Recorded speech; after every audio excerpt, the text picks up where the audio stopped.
السلام علیکم ورحمۃ اللہ وبرکاتہ۔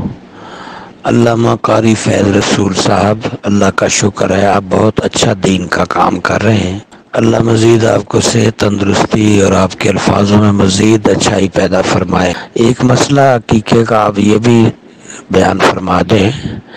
کیا بڑے جانور میں سے عقیقہ کیا جا سکتا ہے؟ گائے، بھینس وغیرہ، یا قربانی بڑے جانور کی کریں، اس کا کچھ حصے قربانی کے اور کچھ عقیقے کے ہوں، کیا یہ درست ہے؟ وعلیکم السلام ورحمۃ اللہ وبرکاتہ۔ جس طرح کہ آپ نے آڈیو کی صورت میں سوال سنا، کیا بڑے جانور کا عقیقہ کر سکتے ہیں؟ کیا قربانی جب بڑے جانور کی کریں تو اس میں 1 یا 2 یا 3 حصے عقیقے کے شمار کر کے اس جانور کو قربانی کے طور پر اور عقیقے کے طور پر ذبح کیا جا سکتا ہے؟ اس کا شرعی طور پر کیا حکم ہے؟ سب سے پہلے ہمیں ضابطہ یہ جاننا ہوگا، جس طرح بکرا، بکری، دمبا، چھترا، بھیڑ وغیرہ کو ذبح کر کے عقیقہ کیا جا سکتا ہے، اسی طرح گائے اور اونٹ کو بھی ذبح کر کے اپنے بچیوں کی طرف سے عقیقہ کیا جا سکتا ہے، کیونکہ اللہ کے پیارے محبوب علیہ الصلوۃ والسلام لڑکے کی طرف سے 2 بکرے اور لڑکی کی طرف سے 1 بکری کو ذبح کرنے کا حکم فرماتے تھے، جس طرح کے حدیث شریف میں حضرت اسماء بنت یزید رضی اللہ تعالی عنہا بیان کرتی ہیں، نبی کریم صلی اللہ علیہ وآلہ وسلم نے فرمایا، لڑکے کی طرف سے 2 بکریوں کا عقیقہ ہے اور لڑکی کی طرف سے 1 بکری کا عقیقہ ہے۔ اور جو ہم نے کہا، اگر انسان بکری یا بکرے کے علاوہ بڑے جانور یعنی اونٹ اور گائے کے ساتھ بھی عقیقہ کریں تو یہ عقیقہ درست ہوگا۔ تبیان القرآن کی جلد نمبر 2 صفحہ نمبر 135 میں یہ حدیث شریف موجود ہے۔ حضرت قتادہ رضی اللہ تعالی عنہ بیان کرتے ہیں کہ حضرت انس بن مالک رضی اللہ تعالی عنہما اپنے بیٹوں کی طرف سے اونٹ ذبح کر کے عقیقہ کرتے تھے، گویا کہ حضرت انس رضی اللہ تعالی عنہ نبی کریم علیہ الصلوۃ والسلام کے وہ بہت ہی زیادہ قریبی صحابی ہیں کہ جنہوں نے 10 سال نبی کریم علیہ الصلوۃ والسلام کی خدمت کی، کہ حضرت انس رضی اللہ تعالی عنہ اپنے بیٹوں کی طرف سے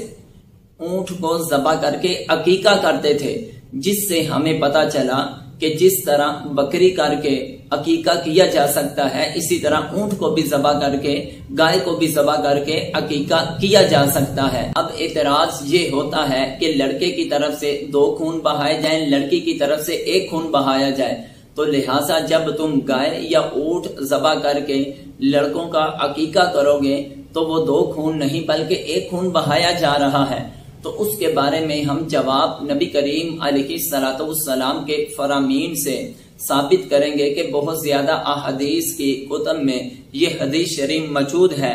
ان جابر رضی اللہ تعالی عنہ قال،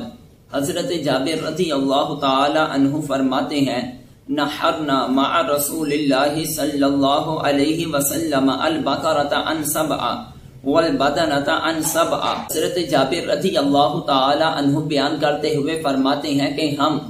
نبی کریم علیہ الصلوۃ والسلام کے ساتھ 1 گائے کو 7 آدمیوں کی طرف سے،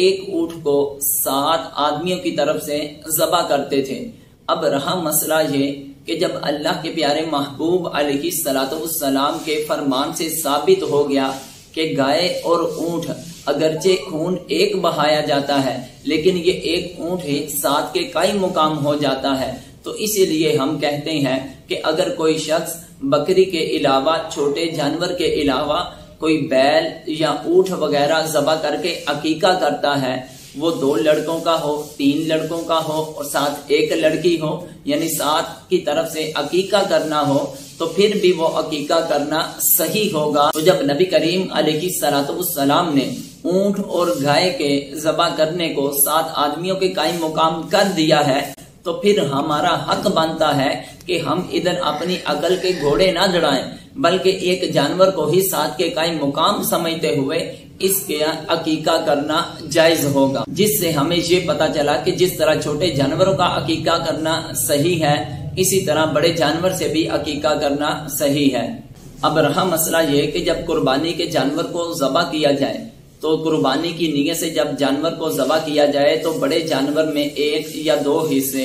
کیا عقیقے کی نیت سے ایک ہی جانور میں جس کو قربانی کے لیے ذبح کیا جا رہا ہے اس کو عقیقے کی نیت سے بھی ذبح کر سکتے ہیں؟ کیا قربانی کے ساتھ عقیقہ ہو سکتا ہے؟ قربانی کی تعریف کرتے ہوئے صاحب بہار شریعت اس طرح ذکر فرماتے ہیں، مخصوص جانور کو مخصوص دن میں نیت تقرب ذبح کرنا قربانی ہے۔ مخصوص ایام جو شریعت نے مقرر کر دیے، اسی طرح اللہ کا قرب حاصل کرنے کے لیے جانور کو ذبح کرنا یہ قربانی کہلاتا ہے۔ اگر کوئی انسان گوشت حاصل کرنے کی نیت سے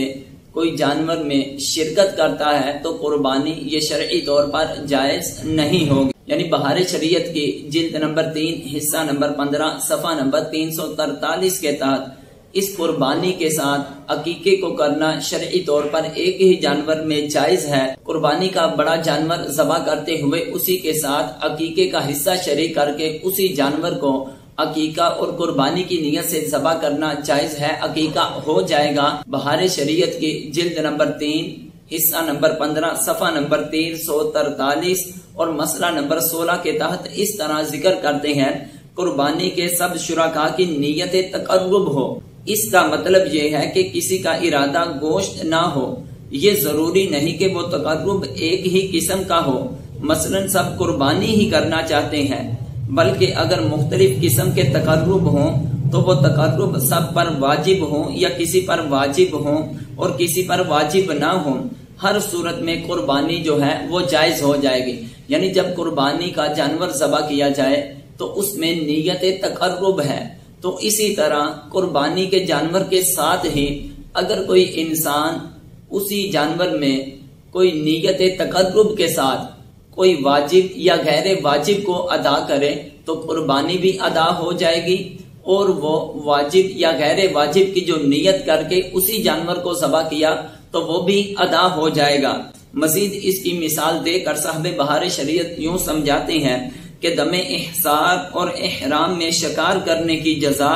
اور سر منڈانے کی وجہ سے دم واجب ہوا، تمتع اور قران کا دم، ان سب کے ساتھ قربانی کی شرکت ہو سکتی ہے۔ اسی طرح قربانی اور عقیقہ کی بھی شرکت ہو سکتی ہے کہ عقیقہ بھی تقرب کی ایک صورت ہے۔ اب ہم نے سب سے پہلے سمجھنا یہ ہے کہ دم احصار کیا ہے۔ دم احصار یہ ہے کہ انسان حج یا عمرہ کا ارادہ کر کے اپنے گھر سے نکلے، لیکن راستے میں کسی رکاوٹ کے باعث وہ حج اور عمرہ نہ کر پائے، اس کو روک لیا جائے یا رک جائے تو اسے دم احصار کہتے ہیں۔ یعنی کہ جب حج اور عمرہ اس نے نہیں کیا تو اس صورت میں اس کو دم دینا پڑے گا۔ جب انسان احرام باندھے ہوئے ہو تو اس وقت اس کے لیے شکار منع ہے۔ اگر اس نے احرام کی حالت میں شکار کر لیا تو اس آدمی پر دم واجب ہو جاتا ہے۔ جب انسان احرام کی حالت میں ہو تو اپنے بال کاٹنا اس انسان کے لیے منع ہے۔ اگر اس نے اپنے سر کے بالوں کو کاٹا تو اس کے لیے دم واجب ہو جائے گا۔ اسی طرح حج تمتع اور حج قران، یعنی حج تمتع اور حج قران جب انسان حج اور عمرہ کو ساتھ ملاتا ہے یا حج اور عمرہ کا اکٹھے ہی احرام باندھ لیتا ہے تو اس صورت میں بھی اس کے لیے دم کرنا پڑتا ہے۔ تو اب کہنے کا مقصد یہ ہے کہ اب حاجی کے لیے قربانی تو واجب نہیں، لیکن جو ادھر کے مقیم ہے ان کے لیے واجب ہے۔ یہ جو آپ کو صورتیں بتائی گئی، ان تمام صورتوں میں تقرب اللہ کی نیت کی جاتی ہے، گویا کہ قربانی کے ساتھ دم احصار کو کیا جائے یا احرام کی حالت میں شکار کا دم یا سر کے بال کٹوانے کا دم، حج تمتع یا حج قران کی صورت میں جو جانور کو ذبح کیا جاتا ہے اس کو قربانی کے جانور کے ساتھ ملا کر ذبح کیا جائے تو یہ تمام کا تمام جائز ہو جاتا ہے، کیونکہ ان تمام کی تمام صورتوں میں تقرب ہے۔ جس طرح قربانی کے ساتھ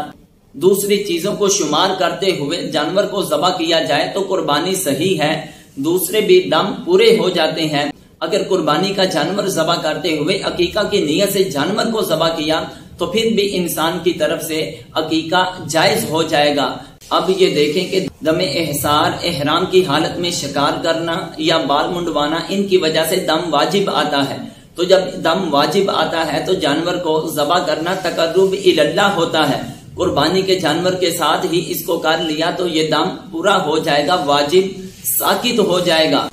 جب ایک چیز کو دوسری چیز پر قیاس کیا جاتا ہے تو اس میں 4 چیزیں دیکھی جاتی ہیں، ایک مقیس، دوسرا مقیس علیہ، اس میں مقیس عقیقہ ہے اور مقیس علیہ قربانی ہے۔ اب ادھر مقیس عقیقہ ہے اور مقیس علیہ قربانی ہے، کیونکہ نتیجہ دونوں کا ایک ہے، کیونکہ تقرب اللہ قربانی میں بھی ہے اور تقرب اللہ عقیقے میں بھی ہے، تو لہذا دونوں پر حکم یہ نافذ کر دیا جائے گا کہ عقیقہ جو ہے وہ قربانی کے جانور کے ساتھ جائز ہے۔ اللہ کی بارگاہ میں دعا ہے ہمیں صحیح طور پر اپنے دین کی کامل سمجھ عطا فرمائے۔ واللہ عالم و رسول۔